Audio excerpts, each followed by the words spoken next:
Hello everyone, my name is Jingfen Shao from University of Southern California. So today I'm gonna present our work, how to get a high resolution whole brain ASL image combining three different fancy technologies. And I have nothing to declare.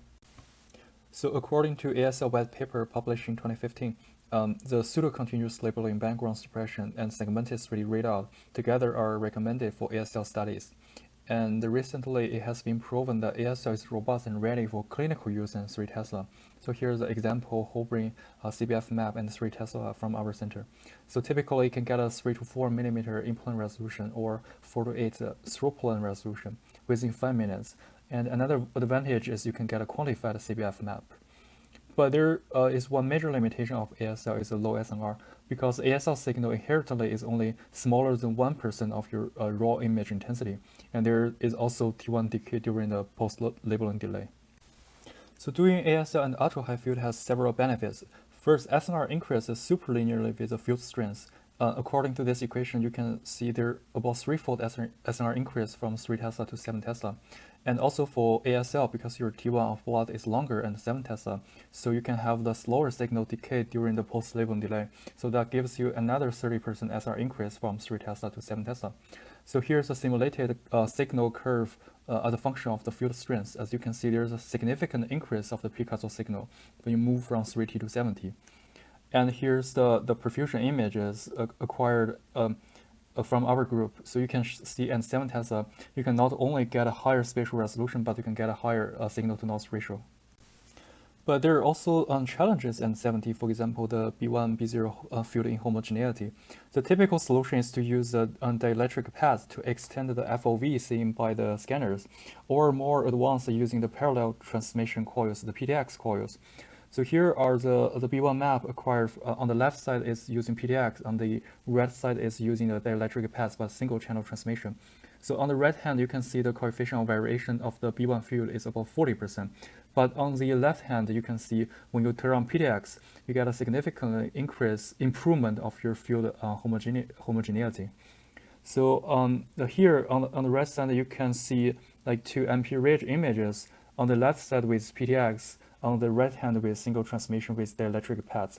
So you can see the PTX helps recover the signal drop in the lower brain regions, which is also important for Picasso to achieve higher labeling efficiency. So here I will gonna show you how the B1 and B0 field inhomogeneity will affect the labeling efficiency for Picasso. So here on the left hand is a B1 map, and typically the yellow plane is where we place the Picasso labeling plane.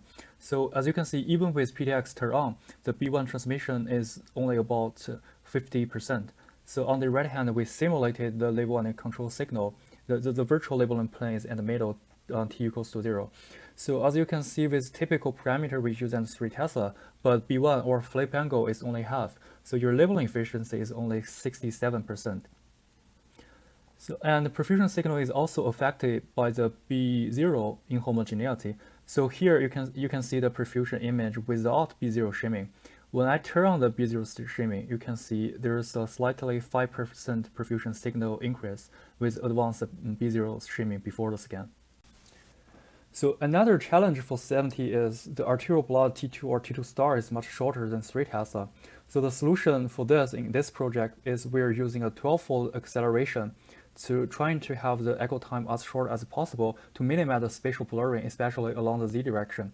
And also we had a different undersampling pattern for each measurement and using a 2D copy undersampling scheme.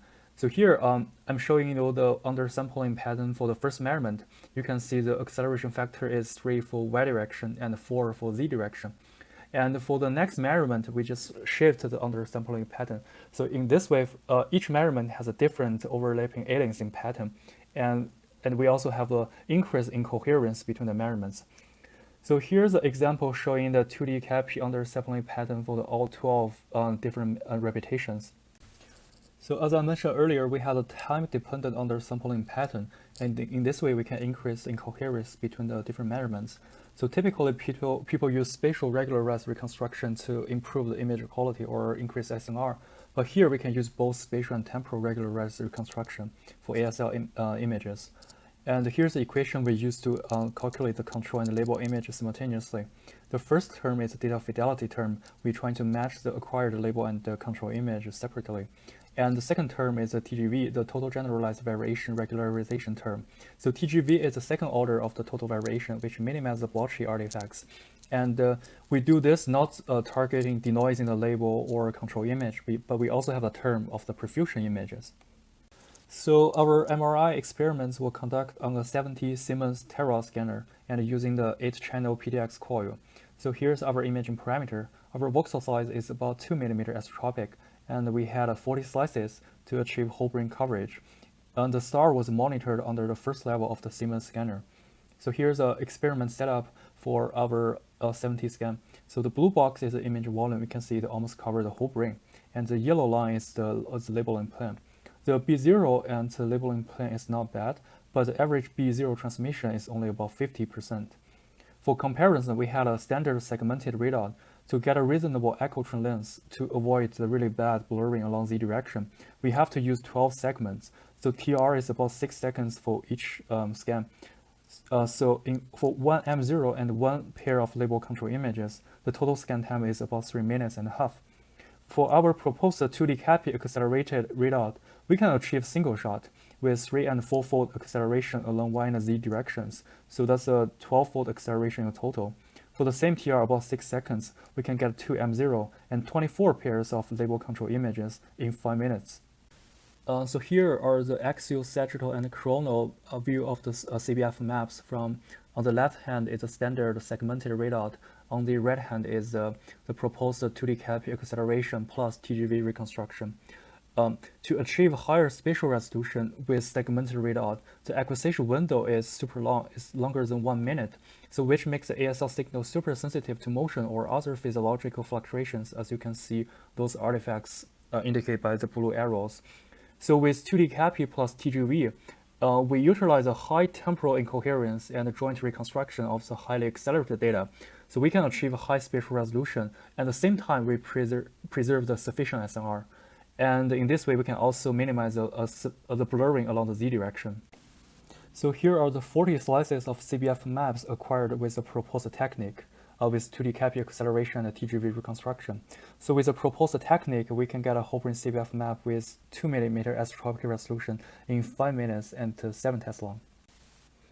Okay, so in conclusion, we get a whole brain high resolution CBF map in this study by using the first ultra high field strength, and second the PDX coil, and 3 we had an accelerated acceleration, the 2D CAPI pattern, and advanced reconstruction method. So the ultra high field first offers about like 4-fold SNR increase for ASL studies when we do 70 compared to 3 Tesla. And the PDX coil also help improve the B1 transmission homogeneity and offers a higher Picasso labeling efficiency. However, the B1 streaming for Picasso labeling plan was not optimized in this study, but can be improved using more advanced PDX configuration for the next step. So, and last, with 2D CAPI and TGV reconstruction, we can get a single shot acquisition and further improve the SNR. And additional temporal regularization is well suited for ASL label and control time series, and the single shot acquisition avoids the inter-segment motion artifacts. And with shorter echo time, we can minimize the blurring along the Z direction. Okay, so finally, I want to thank my colleagues from USC and also our Lonely Resources. I would also like to thank Dr. Rudolph and Stefan from Graz University of Technology, and also thanks NIH for their funding support, and also thanks Siemens for their technical support. Thanks for your attention.